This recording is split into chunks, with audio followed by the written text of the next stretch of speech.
देखते चलें।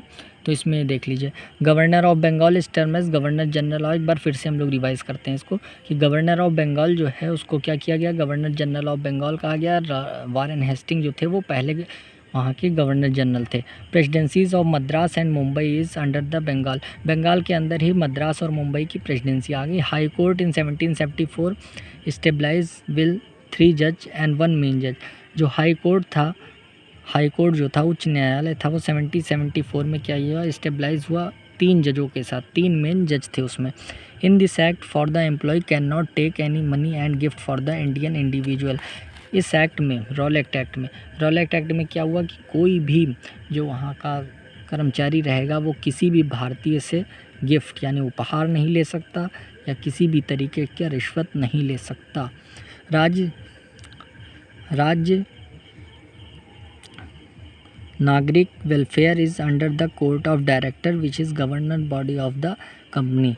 जो सैन्य मामले थे, नागरिक मामले थे, वेलफेयर थे, उसको क्या किया गया, कोर्ट ऑफ डायरेक्टर के द्वारा डील किया जाने लगा। और वो which is governor body of the company, जो कि कंपनी की क्या थी, गवर्निंग बॉडी थी, चलाने वाला कार्य था। 2 ही कार्य होते हैं, एक तो जो रहता है वो राजस्व, सैन्य, नागरिक, वेलफेयर, यही सब रहते हैं। राजस्व का कार्य रहता है, सैन्य कार्य रहता है, नागरिक कार्य रहता है। इन सब सारी चीज़ों को रॉलेक्ट एक्ट में क्या किया गया, कोर्ट ऑफ डायरेक्टर के द्वारा ही देखा जाने लगा। ये रॉलेक्ट एक्ट की विशेषता है। इसके बाद रॉलेक्ट एक्ट को सुधारने के लिए ये आया था 1773 में। 1784 में कुछ सुधार लाया गया। उन्होंने देखा कि अभी भी भारत में पूरी तरीके से हमारा कंट्रोल नहीं है, इसमें कुछ सुधार किए जाने की आवश्यकता है। फिर उन्होंने क्या लाया कि रॉलेक्ट एक्ट लेकर के आया। रॉलेक्ट एक्ट में क्या हुआ, डिवीज़न बिटवीन द राजनीतिक एंड वाणिज्यिक कार्य। वहाँ पे राजनीतिक कार्य में और वाणिज्यिक कार्य को में डिफरेंट कर दिया गया। फिर इसमें क्या हुआ, निदेशक मंडल फॉर ट्रेड वेलफेयर, जो कि हमारा ट्रेड था यानी वाणिज्यिक कार्य, ट्रेड यानी वाणिज्यिक, जो वाणिज्यिक कार्य था हमारा, उसमें निदेशक मंडल का गठन किया गया उस वाणिज्यिक कार्य के लिए। जो नियंत्रण बोर्ड था उसका भी गठन किया गया और द्वैत सिस्टम चलाया गया, यानी मतलब 2 टायर ऑफ गवर्नमेंट्स, द्वैत सिस्टम इसमें चलाया गया। नियंत्रण board for political is the नागरिक, सैन्य एंड राजस्व। जो नागरिक था, सैन्य था और राजस्व था, ये नागरिक मामले थे, सैन्य मामले थे और राजस्व मामले थे। इसके लिए क्या है, वो नियंत्रण बोर्ड का गठन किया जाने लगा। नियंत्रण बोर्ड का गठन किया जाने लगा, नागरिक, सैन्य और राजस्व, इन सारी चीज़ों का ध्यान दिया जाने लगा। इम्पॉर्टेंट फ्रॉम टू, इसमें जो है वो 2 चीज़ें इम्पॉर्टेंट हैं। सबसे पहला क्या है कि British concert parts in India under British के द्वारा जो अधिकृत क्षेत्र थे वो ब्रिटिश राजशाही के अंतर्गत आने लगे। हैंड्स ऑन द कंपनी प्रशासन, जो कंपनी प्रशासन था उसका उस पर हाथ मतलब माना जाने लगा कि ये जो ब्रिटिश जिसने कॉन्क्योर किया है, जो अधिकृत किया है, उस पर किसका हाथ है, कंपनी प्रशासन का हाथ है, यानी ये माना जाने लगा। फिर है 1833 चार्टर एक्ट के दौरान क्या हुआ, governor general of India is make a place in spite of governor general of Bengal. जो गवर्नर जनरल ऑफ इंडिया थे उसको क्या कहा जाने लगा, गवर्नर जनरल को क्या कहा जाने लगा, गवर्नर जनरल ऑफ इंडिया कहा जाने लगा। लॉर्ड विलियम बेंटिंग जो फर्स्ट थे वो क्या हुए, पहले नियुक्त किए गए सबसे पहले। Power of the governors of Mumbai Madras has been ended and many powers give to the governor general of India. जो पावर्स थे गवर्नर के, मतलब जो यहाँ पे रॉलेक्ट एक्ट में जो बताया गया था कि सारे लोगों को, प्रेसिडेंसीज को पावर, वहाँ पे जो स्टेबलाइजमेंट किए थे, मद्रास प्रेसिडेंसी, मुंबई प्रेसिडेंसी और जो और भी सारी प्रेसिडेंसी थी, तो उसके जगह पर क्या किया गया, यहाँ पे गवर्नर जनरल जो थे उसको सारा का सारा पावर दे दिया गया और इन सारे यहाँ से इनका पावर ले लिया गया है। जाहिर सी बात है कि कोई ना कोई यहाँ पे करप्शन हो रहा था, तभी ऐसा किया गया, तभी 2 टायर्स गवर्नमेंट यहाँ लाने की कोशिश की गई। In this act the concerned region is 90 directly to the British. In this act, the conquered region is go directly to the British राजशाही। इसमें क्या था कि जो जितने अधिकृत क्षेत्र थे वो डायरेक्ट किस में चला गया, ब्रिटिश राजशाही के अंतर्गत चला गया। गिव अ अपॉर्चुनिटी, इसमें फिर क्या किया गया, give a opportunity for civil aspirant. Civil aspirant जो थे उनको क्या किया गया, जो सिविल एस्पिरेंट थे इसमें उनको क्या किया गया, सिविल एस्पिरेंट्स को इसमें क्या किया गया, मौका दिया जाने लगा कि वो आएँ उसके बाद सरकार के लिए कार्य करें। ये सबसे पहले इसमें मैकाले की ही बुद्धि थी, मैकाले ने ही बुद्धि लगाया था और मैकाले के द्वारा ही ब्रिटिश जो था शासन वो भारत में आया। 1853 में चार्टर एक्ट सेकंड 1853 में जो चार्टर एक्ट सेकंड है वो लागू किया गया। इसके अंदर क्या किया गया, डिस्ट्रीब्यूशन द विधायी एंड प्रशासनिक कार्य and there is the addition of the 6% small parliament. Distribution of विधायी एंड प्रशासनिक कार्य, विधायी के कार्यों को प्रशासनिक कार्य को अलग कर दिया गया। And there is the addition of the 6% small parliament, तो 6% जिसको स्मॉल पार्लियामेंट कहा गया, ये हम चार्टर एक्ट सेकंड 1853 में बता चुके हैं कि उसमें एक छोटी संसद के रूप में कार्य किया। 1854 में क्या हुआ, मैकाले समिति का गठन किया गया। 1854 में मैकाले समिति का गठन किया गया। इंग्लैंड राजशाही टेक द लैंड और अंडर इंग्लैंड इंडियन रीजन्स, जो इंडियन कॉन्क्योर रीजन्स थे जहाँ पे ब्रिटिश राजशाही का शासन था, वहाँ की जितनी ज़मीन थी, जितना अधिग्रहण था, वो क्या किसने ले लिया, इंग्लैंड ने ले लिया। माफ़ करिएगा।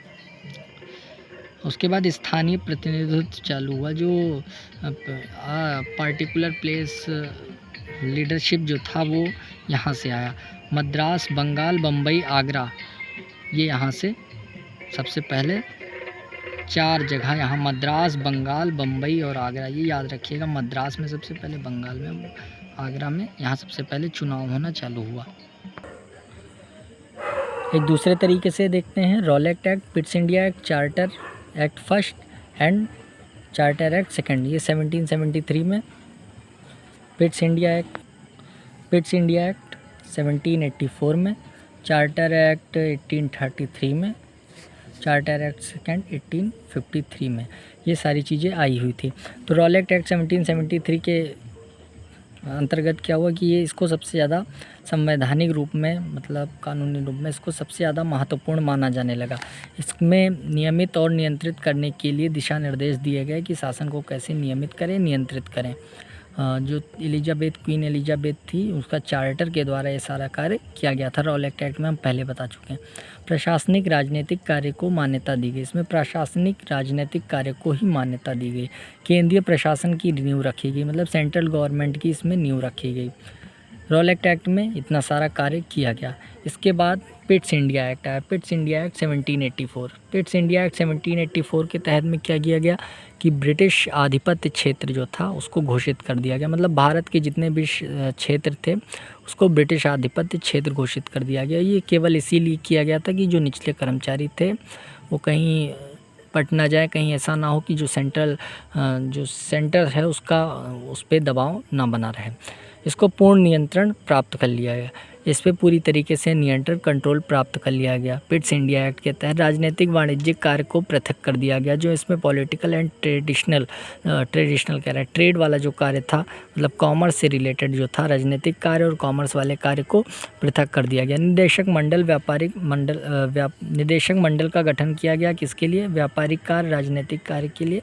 निदेशक मंडल जो था वह व्यापारिक कार्य को देखता था, नियंत्रण बोर्ड जो था वो राजनीतिक कार्य को देखता था। ये किताब में नहीं बताया गया है, ये हमने गूगल पे सर्च किया, वहाँ से पता चला कि व्यापारिक कार्य जो है वो निदेशक मंडल को देखता था और जो राजनीतिक कार्य है वो नियंत्रण बोर्ड देखता था। Charter act first, charter act first 1833। जो चार्टर एक्ट है, ये चार्टर क्या था कि एक तरीके से इसको अकाउंटेंट जो कहते नहीं है कि क्वीन के पहले जो रहते हैं उनके साथ में कार्य करते हैं, उनको चार्टर कहा जाता है। तो इस चार्टर एक्ट फर्स्ट में 1833 में क्या हुआ कि केंद्रीयकरण की दिशा उसमें सेंट्रलाइजेशन के कार्य किया गया, मतलब कि जो चीज़ सबसे पहले स्टेट में हो रही थी, जो एक पर्टिकुलर प्लेस में हो रही थी, उसका अब सेंट्रलाइजेशन किया गया, मतलब केंद्रीयकरण किया गया। जो सारी पावर्स थी उसको एक सेंटर पर भेजने का कार्य किया गया। मतलब पहले पावर्स क्या थी, छोटे छोटे टुकड़ों में थी। सबसे पहले पावर क्या थी, छोटे छोटे टुकड़ों में थी, अलग अलग, पूरे इंडिया में अलग अलग थी। उसके बाद इसको एक सेंटर में लाने का कोशिश किया गया। होता नहीं है कि जैसे कई सारे घरों में बिजली जाती है, कि बिजली का सप्लाई जाता है, तो उसका एक जो पावर रहता है वो कहीं एक मेन जगह से तो आता है, अब उसका भी पावर जो रहता है वो सबसे ज़्यादा कहाँ पे, जहाँ इलेक्ट्रिसिटी प्रोड्यूस की जाती है वहाँ से आता है। तो ऐसा ही कुछ था कि उसका सेंट्रलाइजेशन किया गया, केंद्रीयकरण किया गया। और चार्टर एक्ट फर्स्ट में 1833 में ये ऐसा किया गया। उसके बाद नियामक कानून इसमें आया, नियामक कानून को ऐड किया गया। चार्टर एक्ट सेकेंड 1853 ये हमारे लिए क्यों इम्पोर्टेंट है? संवैधानिक विकास के लिए बहुत ही महत्वपूर्ण माना गया। जो 1853 का ये एक्ट है ये संवैधानिक विकास के लिए बहुत ही महत्वपूर्ण माना गया। इसमें विधायी प्रशासनिक कार्य को पृथक कर दिया गया। इस एक्ट ने क्या किया, विधायी कार्य को प्रशासनिक कार्य को बिल्कुल ही पृथक कर दिया गया। और इसमें मैकाले समिति का गठन किया गया। मैकाले समिति ने क्या किया, इन सारे चीज़ को मैकाले समिति ने बहुत ही अच्छा कार्य करवाया। इसमें अलग करवाने का पूरी तरीके से प्रयास किया और जितना सारा दिमाग था इसमें मैकाले समिति का ही था। मैकाले समिति ने ही सब कुछ करवाया। इसके बाद आता है ताज का शासन, रूल ऑफ द ताज। ताज का शासन, इसको भारत शासन अधिनियम, इसमें सबसे पहला भारत शासन अधिनियम आया। ताज के शासन में क्या था कि सारा कुछ जो था वो पहले कंपनी का था, उसके बाद फिर महारानी विक्टोरिया के अधीन चला गया इसमें ताज के शासन में, तो उसी को इसमें बताया गया है। तो इसमें सबसे पहला शासन हम पढ़ेंगे जो है भारत शासन अधिनियम, और ये बहुत ही इम्पोर्टेंट शासन है। अपना जो कॉन्स्टिट्यूशन बना है भारत शासन अधिनियम के तहत, इसमें भी कुछ सारी चीज़ें जो अपने कॉन्स्टिट्यूशन में ऐड हुआ है वो भारत शासन अधिनियम से ही लिया गया है। तो भारत शासन अधिनियम जो है वो इसलिए हमारे लिए इम्पोर्टेंट है। तो सबसे पहले हम पढ़ेंगे भारत शासन अधिनियम। पॉइंट नंबर 1, महारानी विक्टोरिया के अधीन चला गया। इसमें भारत शासन अधिनियम जो पहला कार्य था, यानी कि Pitt's India act, charter act, Rowlatt act, ये क्या हुआ, इससे सारा हट करके महारानी विक्टोरिया के अधीन चला गया। गवर्नर का पद बदल के भारत का वारसराय कर दिया गया। गवर्नर का जो पद था यानी गवर्नर जनरल जो थे उसका पद बदल के भारत का वारसराय कर दिया गया। ये भारत शासन अधिनियम के तहत किया गया। ये किस सन में आया था ये इसमें नहीं लिखा हुआ, शायद किस सन में आया था ये, चलिए गूगल कर लेंगे बाद में। उसके बाद निदेशक नियंत्रण बोर्ड समाप्त कर दिया गया। निदेशक नियंत्रण बोर्ड को क्या हुआ, समाप्त कर लिया गया। भारत में राज्य सचिव ब्रिटिश कैबिनेट का सदस्य, भारत में राज्य सचिव बनाया गया, ब्रिटिश कैबिनेट का सदस्य बनाया गया, और जो कि क्या था, ब्रिटिश पार्लियामेंट के लिए जवाबदेही रखता था। आंसरेबल था, जो आंसरेबल मतलब जवाबदेह था, मतलब अगर कोई भी प्रॉब्लम क्रिएट होती है तो वो कैबिनेट को उसको जवाब देना पड़ेगा। 15 सदस्यीय परिषद सलाहकार समिति का गठन किया गया। 15 सदस्य 15 जो मेंबर्स थे उनका एक काउंसिल बनाया गया, उसको सलाहकार समिति कहा गया। यह किसी पर मुकदमा कर सकता था, इसके ऊपर भी हो सकता था, मतलब ये जो था इसके ऊपर भी मुकदमा हो सकता है। भारत शासन अधिनियम के तहत यह कहा गया कि यह किसी के ऊपर तो मुकदमा कर सकता है, साथ साथ इसके ऊपर भी मुकदमा हो सकता है अगर यह गलत कार्य करता है। कौन गलत कार्य करता है? ब्रिटिश कैबिनेट जो यहाँ पर क्या है, निदेशक नियंत्रण बोर्ड जो था उसको समाप्त करके जो ये ब्रिटिश कैबिनेट ये लाया गया था, 15 सदस्यीय परिषद जो लाया गया था, सलाहकार समिति जो लाई गई थी, इसके ऊपर क्या हो सकता है, ये किसी के ऊपर केस कर सकता है, इसके ऊपर भी केस हो सकता है। याद रखिए 15 सदस्यीय परिषद जो है, सलाहकार समिति जो है उसके ऊपर पूरी पावर दी गई, बट उसके ऊपर भी लगाया गया, भारत शासन अधिनियम ने लगाया गया। इसका कार्य केवल यही था कि इसने इसका सेंट्रलाइजेशन तो कर दिया था चार्टर एक्ट सेकंड में, लेकिन इसमें 2 टायर्स ऑफ द्वैध व्यवस्था यहाँ पर उसने पूरी तरीके से चलाना चालू किया। तो ये परिषद का अध्यक्ष जो था वो भारत का सचिव था। परिषद का अध्यक्ष पूरा क्या था, भारत का सचिव था। अब आप सोच सकते हैं कि बिल्कुल सेम टू सेम जैसा आज चल रहा है कि प्रधानमंत्री का एक सचिव रहता है, प्रधानमंत्री का कौन रहता है, एक सचिव रहता है। प्रधानमंत्री है तो उसके साथ में एक सचिव रहेगा, तो कुछ ऐसा ही किया जाने लगा। मतलब प्रधानमंत्री जो एलिजाबेथ थी, जो रानी थी वहाँ पर, उन्होंने क्या किया, एक अपना सचिव भारत में नियुक्त कर दिया है। उसी को क्या कहा गया कि परिषद का अध्यक्ष वही बन गया।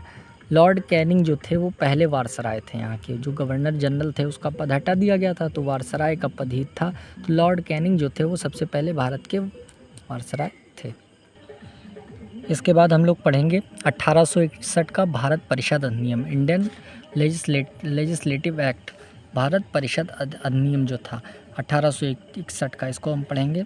तो 1861 का भारत परिषद अधिनियम जो है वो क्या कहता है कि लॉर्ड कैनिंग जो थे उस समय के, उन्होंने चुनाव किया, 3 ऐसे व्यक्तियों का चुनाव किया जो कि विधान परिषद में मेंबर बन सकें, और वो 3 ऐसे भारतीयों का किया, क्योंकि उन लोग को भारतीयों को मिलाना था। भारतीयों को अगर नहीं मिलाते तो भारतीयों के बीच में वो रह नहीं सकते, भारतीयों के ऊपर वो पूरी तरीके से कंट्रोल ना कर पाते। इसलिए उनके लिए सबसे ज़रूरी था कि वो अपने परिषद में ऐसे लोगों को बैठाएं कि जो कि भारतीय हों और उनका पूरे भारतीय लोगों के ऊपर कंट्रोल हो जो था। तो उन्होंने क्या किया, 3 लोगों को सेलेक्ट किया। 3 लोग कौन थे? एक थे किंग ऑफ बनारस, बनारस के जो थे वो राजा थे। एक थे महाराजा ऑफ पटियाला, पटियाला के जो थे वो महाराज थे। एक थे दिनकर राव सर, इनको कहा गया दिनकर राव सर, महाराज के पटियाला के महाराज और बनारस के राजा। ये 3 लोगों को उस समय विधान परिषद का क्या बनाया गया, सदस्य बनाया गया कि हाँ आइए, आपका स्वागत है, आप भारतीय हैं, आप हमारे बीच में रहेंगे, हम पूरी तरीके से आपकी सेवा करेंगे, हम लोग बहुत अच्छे हैं, जो कि थे नहीं। 1861 में के भारत परिषद अधिनियम ये भी कहता है कि पावर्स जो थे वो return to the presidencies of Maharashtra and Mumbai. जो उसमें चार्टर एक्ट के द्वारा में ले लिया गया था, जो पावर मद्रास और मुंबई इन सारे प्रेसिडेंसियों से ले लिया गया था, उसको क्या किया गया, फिर उनको लौटा दिया गया कि कोई बात नहीं, आप ले लीजिए, एक बार हमसे गलती हो गई। Viceroy has order from British government to make more law. जो वायसराय थे यानी कि जो गवर्नर जनरल पहले थे उन्हीं को वायसराय कहा जाने लगा। तो वायसराय जो थे उन्होंने क्या कहा, ब्रिटिश गवर्नमेंट से कहा कि आप और शक्तियाँ बनाएं और कानून बनाइए, और जो है वो विधायी संबंधी जो कानूनी कार्रवाई है वो करिए। 1862, 1866 एंड 1897 विधान परिषद आर एस्टेब्लाइज। ये 3 सन है, इसमें क्या हुआ, विधान परिषद का गठन किया गया, बनाया गया वहाँ पर। Power are main in the hands of viceroy 6 month. 6 month के लिए क्या हुआ कि जो पावर रहता है वो वायसराय के पास हटाया जा सकता है, लाया जा सकता है, कुछ ऐसा है इसमें, जो कि ये बहुत ज़्यादा चीफ नहीं रखता है, लेकिन ये है चीफ जो मैं बता रहा हूँ। Portfolio made by Canning under the 1 member are in the more than 1 place. Portfolio बनाया गया। पोर्टफोलियो कानून के अंतर्गत क्या कहा गया कि एक मेंबर दूसरे कई जगह से हो सकता है। पोर्टफोलियो का मतलब नोट्स में हमने लिख दिया कि पोर्टफोलियो क्या होता है। पोर्टफोलियो का मतलब एक पर्सन जो है वो एक जगह से ज़्यादा जगह को वो हैंडल कर सकता है, देख सकता है, उसी चीज़ को क्या कहते हैं, पोर्टफोलियो कहते हैं। पोर्टफोलियो प्रणाली लाई गई, यानी कि अगर मद्रास और मुंबई है तो इन दोनों जगह को कोई एक आदमी देख सकता है। पोर्टफोलियो प्रणाली इसको कहते हैं। तो इसमें क्या हुआ कि लॉर्ड कैनिंग जो था वो 3 राजा को सिलेक्ट किया, बनारस के राजा को, पटियाला के राजा को, उसके बाद दिनकर राव सर, इन 3 को विधान परिषद का मेंबर बना दिया गया। प्रेसिडेंसीज जो थी उनकी पावर फिर से लौटा दी गई। जो वायसराय थे उन्होंने क्या कहा कि कानून आप और बनाइए, और उसके बाद विधान परिषद का 3 जगह पे गठन किया गया। पोर्टफोलियो प्रणाली है, पोर्टफोलियो प्रणाली हो गया, 3 लोग का सिलेक्शन हो गया। वायसराय जो वायसराय थे उन्होंने क्या किया, ब्रिटिश गवर्नमेंट से कहा कि आप और कानून बनाइए। जो पावर्स थे उसको रिटर्न कर दी गई, महाराष्ट्र और मुंबई प्रेसिडेंसीज़ को सारी पावर रिटर्न कर दी गई। तो ये सारे पॉइंट्स याद हो जाएंगे आपको। इन सारे पॉइंट्स को आप लिख लीजिएगा, कॉपी में अच्छे से लिख लीजिएगा, इसका रिवीजन करिएगा, मुझे पूरा विश्वास है आपको याद हो जाएगा। और ये एग्ज़ाम पॉइंट ऑफ व्यू से बहुत ज़रूरी है, इसको आप अपने भाषा में लिख सकते हैं, लेकिन अगर आप इस चीज़ को थोड़ा थोड़ा जाने रहेंगे तो आपको और पढ़ने में भी बहुत ज़्यादा हेल्प करेगा। ये एक छोटा सा नियम आता है 18